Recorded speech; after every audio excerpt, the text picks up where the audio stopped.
There are new developments now in a legal fight over pictures of a dead Usama bin Laden. A watchdog group filing a Freedom of Information request to force the release of images taken by U.S. forces who killed the terrorist last year. The Obama administration blocking it. Now the case is moving through the courts. Tom Fitton is president of Judicial Watch. He was in court yesterday when some of these arguments were heard by the appeals court. Tom, how are you? And good morning to you. I want to go through. I'm very intrigued by this. Make your best case. Why should we see him? Well, the law requires their release. President Obama almost immediately said we don't want to release the photos because we don't want to be seen as spiking the football.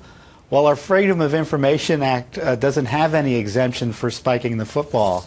And he may think these photos are politically controversial, but we don't not follow the law just because the president is uncomfortable with the results of following. Just a matter-of-fact question. What do you think we would gain if we had access to the photos? Well, we gain information about one of the most important military victories in the war against terror.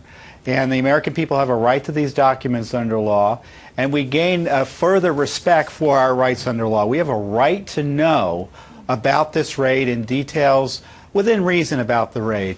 And certainly photos of the deceased bin Laden, like even the funeral of his funeral on the aircraft carrier, that's basic information. It's not terribly controversial.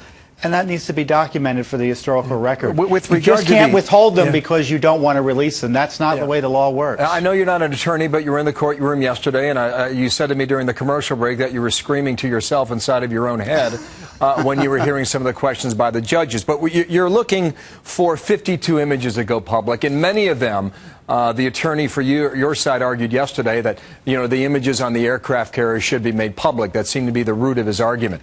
The judge is saying, look, these images could be used for propaganda, and I heard what you referenced in your first answer there.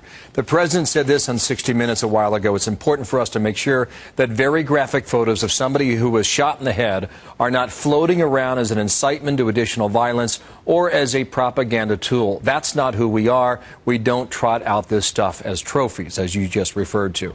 Propaganda. How do you address that argument?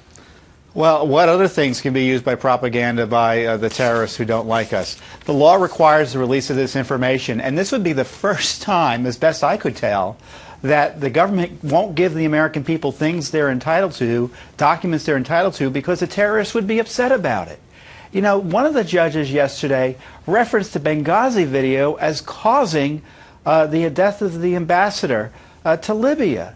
So, the judge, it seems to me, was misinformed about that. Which has been debunked, and I'd imagine that judge... And it shows maybe you can't believe the president's analysis here, and his analysis may be cogent, but it's not the law. His word is not law. The law is these documents need to be released. Okay. In our view, we hope the court doesn't buy into this, all of this noise about the riots and things. When he was CIA director, Leon Panetta said they would be released eventually. I don't know if that's weeks or months or even years. What do you think that answer is? Well, I think they will be released eventually. We hope the court requires their release. But, even buying into the government's argument, the further in time we get away from the incident, the less controversial the photos are. So their argument weakens over time, that's for sure. What about the lawyer arguing forcefully for the photos of the burial photos in the back of the aircraft carrying the Arabian Sea? Are those considered to be at least less harmful or less offensive, or what's the logic there, Tom? Well, buying into the government's argument that, these photos are controversial would cause concern. The gruesome photos, if that's true, maybe they withhold the gruesome photos. But certainly photos of bin Laden's body wrapped up, or photos of the funeral service that was provided to him, and descriptions of which were produced in detail to Judicial Watch in a separate Freedom of Information Act request.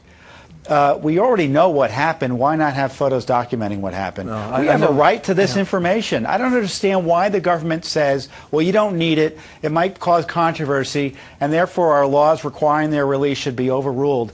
We don't rewrite FOIA law that way. If they don't like it, they can go get the laws changed by Congress.